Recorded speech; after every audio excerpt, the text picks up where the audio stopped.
वास्तविक पाहता इतिहासाचे आपल्याशी एक घट्ट नातं आहे.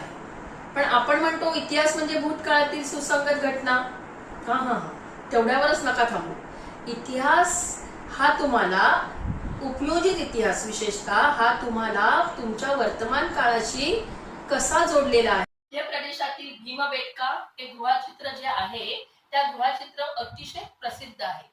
भीमबेटकाचा समावेश जागतिक सांस्कृतिक वारसा स्थळांमध्ये करण्यात आलेला आहे. गुहाचित्रांमध्ये मनुष्यकृती आहेत, प्राणीकृती आहेत, पक्षीकृती आहेत. म्हणजे आपल्या जीवनाशी ज्या ज्या गोष्टी आहेत त्या सगळ्यांचा भौमितिक आकृतींचा समावेश असतो.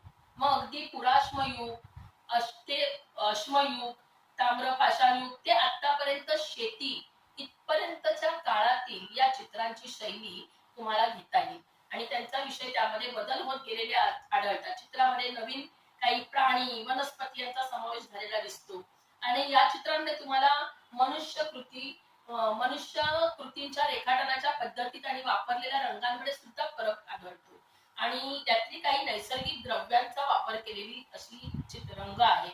त्यामुळे त्या विशिष्ट नैसर्गिक द्रव्यांपासून चित्रांमध्ये काळा, लाल, पानांचा रस, फळांचा रस अगदी म्हटलं तर त्याचा लाल, हिरवा यासारखे पांढरा यासारखे नैसर्गिक रंग सुद्धा उपलब्ध आहेत.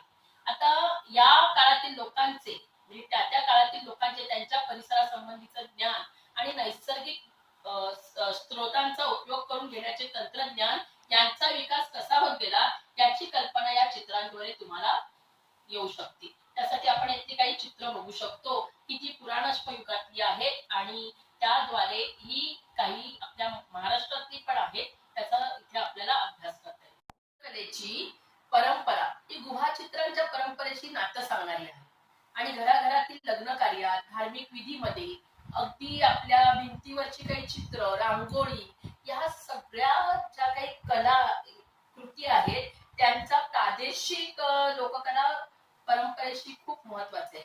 अगदी मी यासाठी आवर्जून सांगू इच्छिते तुम्हाला की म्हणजे आपली एक महाराष्ट्रातील वारली चित्रकला, वारली चित्र परंपरा आणि पिंगुळ किंवा चित्रकथी परंपरा ही लोककला शैलीची अतिशय उत्तम निवडक उदाहरण आहे. आणि ही वारली चित्रकला उदाहरण घेतलं तर त्याच्यामध्ये आपल्याला ठाणे जिल्ह्यातील एक साधा आदिवासी व्यक्ती किंवा आदिवासी महत्वाचं म्हणजे आपण सांगू शकतो त्यांचं नाव अगदी अभिमानाने घेऊ शकतो ते म्हणजे सोम्या मशे यांचा वारली चित्रकलेतला असलेला योगदान, वारली चित्रकलेतलं योगदान अतिशय महत्वाचं आहे, सिंहाचा वाटा आहे. त्यामुळे त्यांच्या बरोबरच आपण अजून मराठा चित्रशैली ते पाहू शकतो. वारली चित्रशैली ते मी दाखवलीच आहे, मराठा चित्रशैली आहे आणि अजून इसवी सन 12व्या शतकातल्याही काही या चित्रशैली आहेत की त्या चित्रशैलीच्या माध्यमातून आपल्या भारतातील तुम्हाला विविध चित्रशैलीची तुम्हाला एक छान ओळख तयार